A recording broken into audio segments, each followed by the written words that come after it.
Do you think a king values your loyalty? Wait until you see your head roll in the castle courtyard.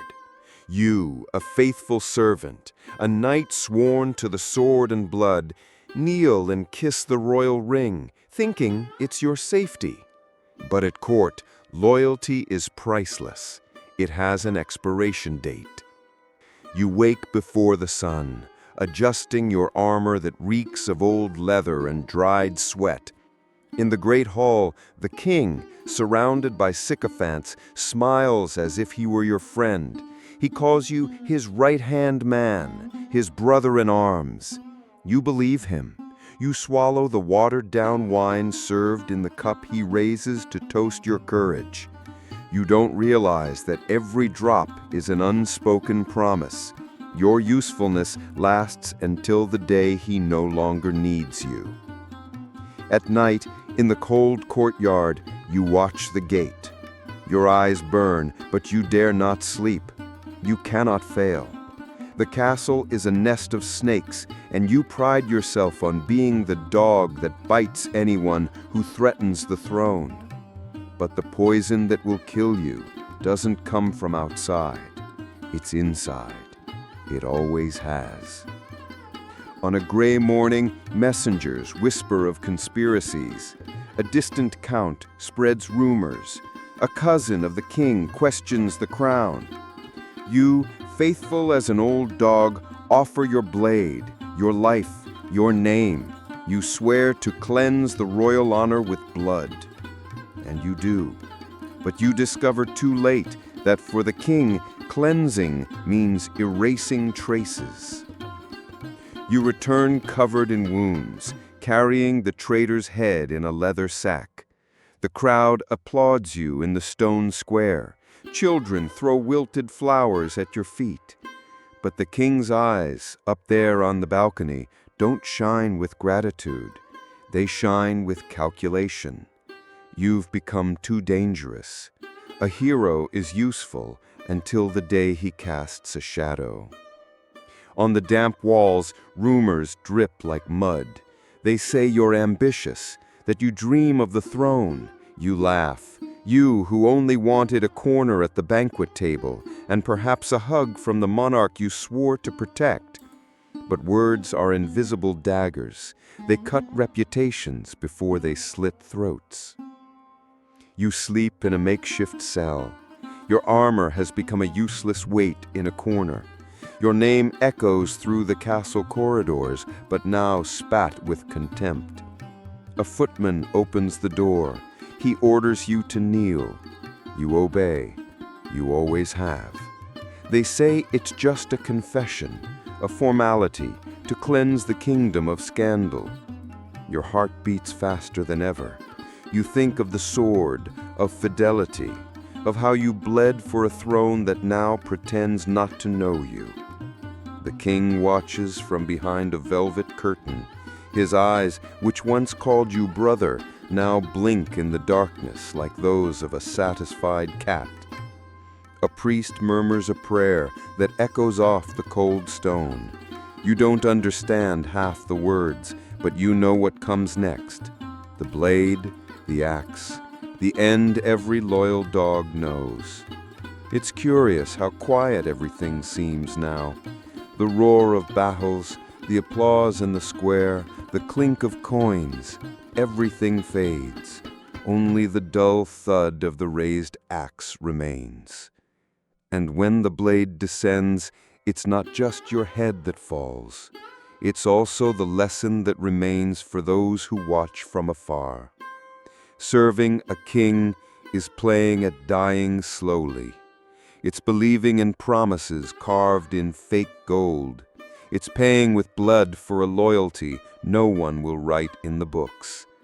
And when the fire dies, your name will disappear, along with your head, in the mass grave of all the dogs who loved the throne more than life itself. You hear the leather of your boots scraping against the damp stone as the guards drag your body. There are no honors for invented traitors. There is no sung mass or embroidered coat of arms on the coffin. You are thrown into a hole behind the walls, where the bodies of traitors, thieves, and old dogs rot without distinction. The king returns to the throne clean, without blemish, without rival, without memory of who you once were. In the village, some still whisper his name. Old women tell their grandchildren that one night a man too faithful bled for an oath no one asked to last so long. A squire, still beardless, repeats his exploits in a low voice as he sharpens a crooked dagger. Perhaps one day he too will learn that fidelity is a weight no one can hold for long. The court shines again, feasts, hunting, wine. The throne gleams golden, without a visible bloodstain. The king smiles at the nobles, toasting prosperity. Every now and then he touches your empty right arm, where you once walked, a living shield against the treachery of others. But make no mistake, he sleeps peacefully. He has another dog to bark in his place. You become a whisper, a hall legend, a servant too loyal for his own good. A warning to those who come after. Do your job, bow your head, but never point your blade at too many enemies, because your worst enemy resides on the very throne you protect. Anyone who passes by your makeshift tomb, a shallow, unmarked grave, steps without knowing. The rain erases any trace. The wind scatters the earth over bones that no one will exhume. In the castle, a new servant ties the leather belt, kisses the ring, and makes the same vow you made. He promises to die if necessary, for a king's smile. And you will die, because in the end, all fidelity becomes a double-edged sword.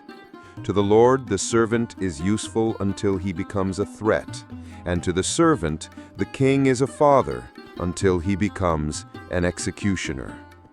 You, who believed in honor, rest where no one visits. But your story, even whispered, always returns to haunt the hall. A nagging reminder that a faithful dog bites to death, but always dies first. So the next time someone offers you an eternal oath, remember, thrones are too heavy for shoulders that still bleed. Kings exchange names like they exchange cloaks, and the only head that never falls is the one that wields the axe. Perhaps it's better to serve cleverly than to die with honor. But who said you had a choice? In the echo of the castle stones where their footsteps were lost is engraved the lesson no scribe dares to record. For every crown shining in the hall, there is a broken neck in the dungeon. For every royal toast, a cup of poison disguised as friendship, and for every loyal servant, a shallow grave waiting patiently outside the walls. Because in the dance of kings, those who love the throne bleed first, and those who bleed first disappear even faster. But the whisper remains, and each new generation learns too late that blind loyalty doesn't fill cups, only ditches. So, if you still want to hold your sword and kiss rings, do so, but don't expect gratitude. Expect silence. Expect betrayal. Expect to see the sun for the last time on your knees, while the throne, up above, continues to shine, illuminated by the gold you helped protect, and stained by the blood that was once yours alone.